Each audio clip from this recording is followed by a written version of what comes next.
Bonjour à tous, aujourd'hui c'est parti pour la meilleure vidéo de votre vie, une simulation en statique sur Fusion 360. Ok, let's go, c'est parti.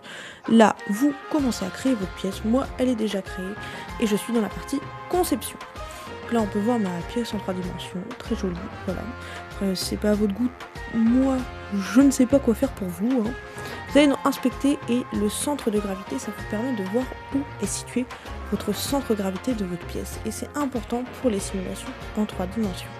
Là, on va retourner dans Inspecter et nous allons aller dans Analyse. Analyse de dépouille, voilà, ça vous permet de voir un peu les propriétés. Vous pouvez aussi cliquer droit sur votre pièce ou alors cliquer droit sur le corps et contrôle de propriété et ça vous permet de voir l'air, la densité et la masse.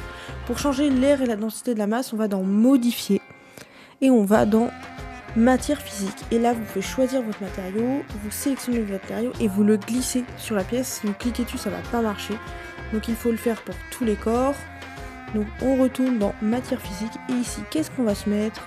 Hop, on va aller dans les petits plastiques. Voilà. On descend, on descend, on descend. Qu'est-ce qu'on va se choisir de beau? PVC souple et c'est parti. Cette pièce-là est en PVC souple. Maintenant que vous avez fait tout ça, vous allez pouvoir aller dans la simulation. La simulation, on a plein finalement de possibilités et l'idée c'est d'appliquer une force à notre matériau et de voir comment il réagit à celle-là. Moi j'ai appliqué une force de 20 newtons.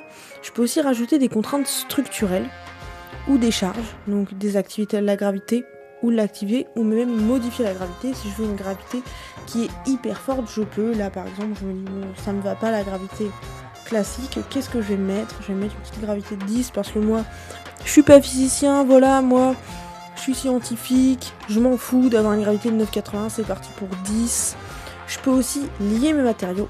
Donc là vous voyez que j'ai 2 pièces et il va bien falloir que je dise que ces pièces-là sont liées les unes aux autres. Donc là je fais ma liaison. Donc un contact, évidemment, vous sélectionnez votre premier matériau. Donc moi mon premier matériau c'est celui-là. Le deuxième c'est la barre hyper moche là. Je vais dire, donc ça touche l'autre barre, hop, ici. Et là on me dit, oh là là, attention, c'est déjà fait, parce qu'en fait évidemment je l'avais déjà fait pour voir si ça marchait. Donc on va résoudre maintenant, on va pouvoir lancer notre simulation. Là on voit qu'on a des petites erreurs, c'est évidemment dû à notre pièce qui est un petit peu spécifique, mais la simulation va quand même pouvoir marcher. Et là je vais pouvoir fermer ça et je vais pouvoir quand même résoudre. C'est parti, résoudre l'étude. Si votre compte il fonctionne pas, faut le mettre en compte éducation, c'est pas grave, ça marche très bien quand même. Bon, ça va prendre vraiment beaucoup de temps, donc je vais couper la vidéo et je vais en relancer une quand mes simulations elle sera faite quoi. Voilà, c'est pas très rapide hein. Et le montage est pas forcément de qualité comme vous pouvez le voir. Donc voilà, on attend un peu. L'idée des simulations c'est de faire de voir finalement si notre matériau, avec les matériaux qu'on a choisis, avec la forme qu'on a choisie, s'il va pouvoir respecter les contraintes. Voilà, le montage a été mieux fait, donc on va pouvoir passer à l'étude et analyser nos résultats, parce que c'est ça le plus important, même si on a fait une pièce qui paraît très bonne, c'est quand même bien de pouvoir voir finalement si nos résultats sont corrects et si on n'est pas dans le plastique, donc c'est-à-dire si le matériau qu'on a choisi, avec les contraintes qu'on a, ne va pas se déformer et ne va pas être en capacité de pouvoir ne pas plier finalement face aux contraintes. Donc là, nous, on a un matériau qui est très souple sur la première pièce. C'est supérieur à la valeur cible, donc c'est pas forcément top. Hein. Ça veut dire que si on a beaucoup trop de force, là, notre matériau, il se déforme, c'est pas bien du tout. Même si on bouge la valeur cible, hein, si on est dans le seuil, on est quand même bien au-dessus, on reste bleu. Donc ben c'est pas terrible, voilà. Donc on peut faire des tracés en 2D, il n'y a pas forcément d'intérêt, on va surtout aller dans Inspecter. On va pouvoir contrôler les valeurs min et max, donc on voit que notre contrainte minimum est de 15 et notre valeur maximum est de 5,67 x 10.6, c'est énorme, on a vraiment une contrainte maximale énorme.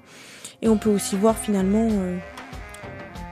Donc là, c'est surtout dans Inspecter que vous allez pouvoir voir vos résultats et vous allez pouvoir voir la déformation de votre matériau. Et si vous voyez que sur la première pièce, on a une déformation finalement qui n'est pas tolérable. Clairement, c'est beaucoup trop. Ok ?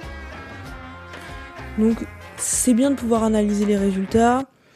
Et nous, on va pouvoir maintenant qu'on a analysé nos résultats et qu'on a vu que la pièce que j'ai fait, elle était vraiment pas terrible et répondait pas du tout aux critères, on va chercher à la modifier. Et ça, ce sera sur une prochaine vidéo. Je vous remercie et j'espère que vous avez appris des trucs. Bonne soirée!